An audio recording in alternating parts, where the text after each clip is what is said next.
Today's encouragement: life's troubled waters.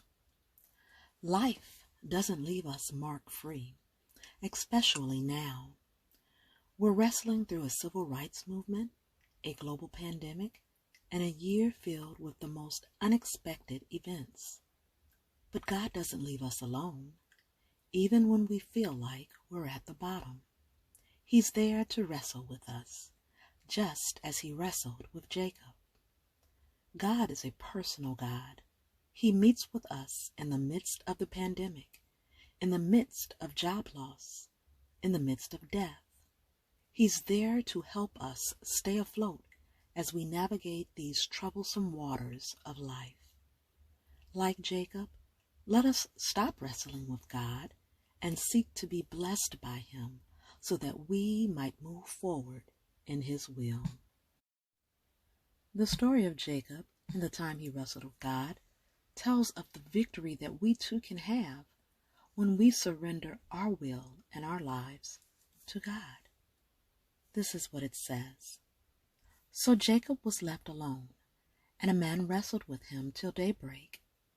When the man saw that he could not overpower him, he touched the socket of Jacob's hip, so that his hip was wrenched as he wrestled with the man.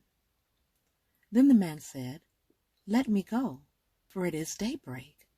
But Jacob replied, "I will not let you go unless you bless me." The man asked him, "What is your name?" "Jacob," he answered. Then the man said, "Your name will no longer be Jacob, but Israel, because you have struggled with God and with humans and have overcome." Jacob said, "Please tell me your name." But he replied, "Why do you ask my name?" Then he blessed him there. So Jacob called the place Peniel, saying, "It is because I saw God face to face, and yet my life was spared."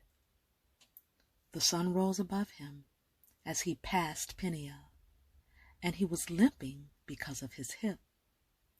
Therefore, to this day, the Israelites do not eat the tendon attached to the socket of the hip, because the socket of Jacob's hip was touched near the tendon.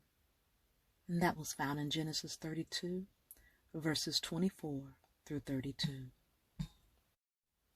Jacob's incident is a very good example to us of how God fights with us so that he can fight for us. May God remind you in the midst of these overwhelming times that he walks alongside you, and be sure to thank him for keeping you afloat. Be encouraged and always remember that Jesus loves you. He knows what's best for you. No matter how much the enemy tries to make you believe that you've got to have the things of the world, there is nothing that will ever be able to fill the space that was created for Jesus to reside. If you want to find true meaningful purpose, choose Jesus as your life navigator. Satan has never had your best interests in mind. He wants you dead. Guard all the avenues to your soul. You will become like whom you continue to choose. So, do not be deceived by the lies of the enemy. Allow God to lead, guide, and direct you. Keep a song in your heart and your hope in Jesus.